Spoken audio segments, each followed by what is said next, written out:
Hi, I'm Eva Love with Attract Love for Life with part 4 of the 7-part series on the Getting Back to the Love technique.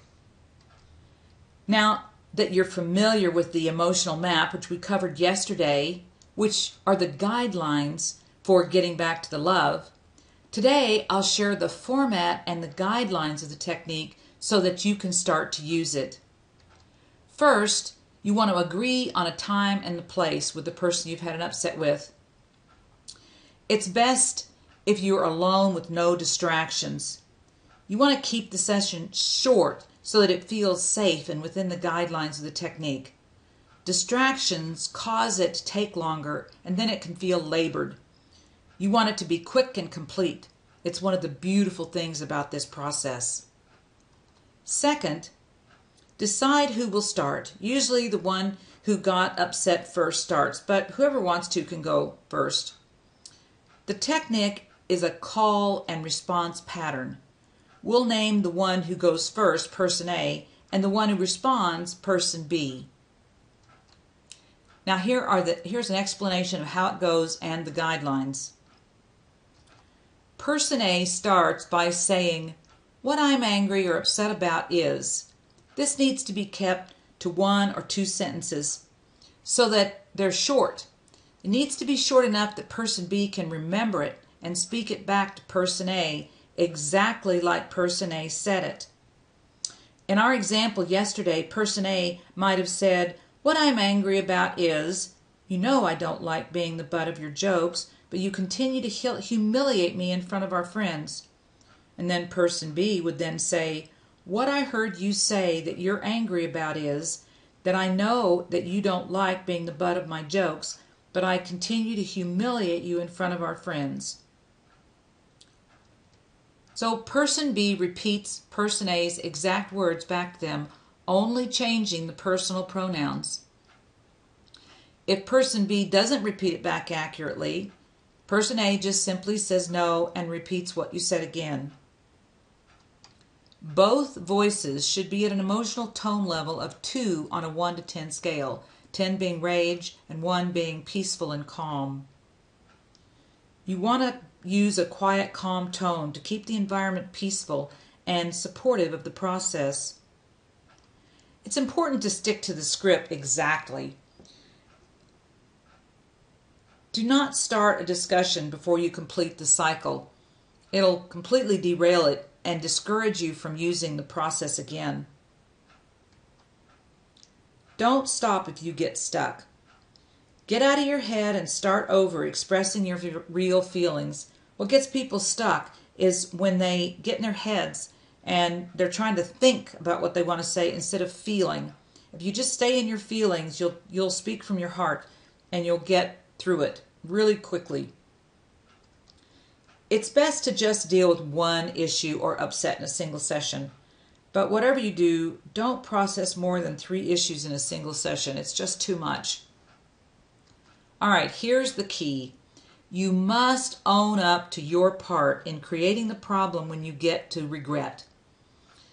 And I'll explain that when we get there. So here's the exact wording of the technique, which we call the emotional map of the complete truth. First is anger.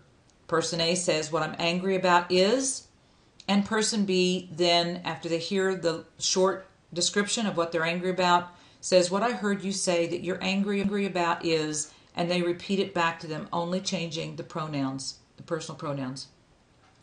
Then they go to hurt, because what's under anger is hurt. And they say, "What I'm hurt about is." So in our example, we would say, the person A would say, "What I'm hurt about is that when you use me as the butt of your jokes, it feels very disrespectful and like you don't care about me." And then what person B would say is, "What I heard you say that you're hurt about is that when I use you as the butt of my jokes, that it feels disrespectful and that I don't care about you." Under hurt is fear. And person A would say, "What I'm afraid of is," and in our example, person A would say, "What I'm afraid of is that maybe you really feel that way about me and you don't love me." and person B would say, what I heard you say that you're afraid of is that maybe I really feel that way about you and don't really love you. And under fear is regret. And person A would say, again from our example yesterday, what I regret is that when this first started, I didn't put a stop to it and tell you that it really hurts my feelings and that it's not okay with me for you to do this. And person B says, what I heard you say that you regret is that you didn't put a stop to this when it first started, and that and tell me how much it hurt your feelings and that it wasn't okay with you. You see, this is where the shift happens. When you realize what your part in it is, that's when a real change takes place for you and for your partner. And then what I want is, and person A would say, what I want is for you to always treat me with respect and love, especially in front of our friends. And person B would say, what I heard you say is that what you want is to be treated with respect and love, especially in front of our friends. And then under what you want is your love, and person A would say, because I feel for you, because what I feel for you is that I love you. And person B would say, what I heard you say that you feel for me is that you love me. Then you would switch sides, and the person who was B would take the part of A, and the person that was A would take the part of B, and then you would go through the process again. And person B is going to have a different beef than person A's. This is not about getting defensive. It's just about telling your truth. All right. Tomorrow, I'll show you an example of two people doing the technique and resolving a problem. So see you tomorrow for part 5 of Getting Back to the Love Technique.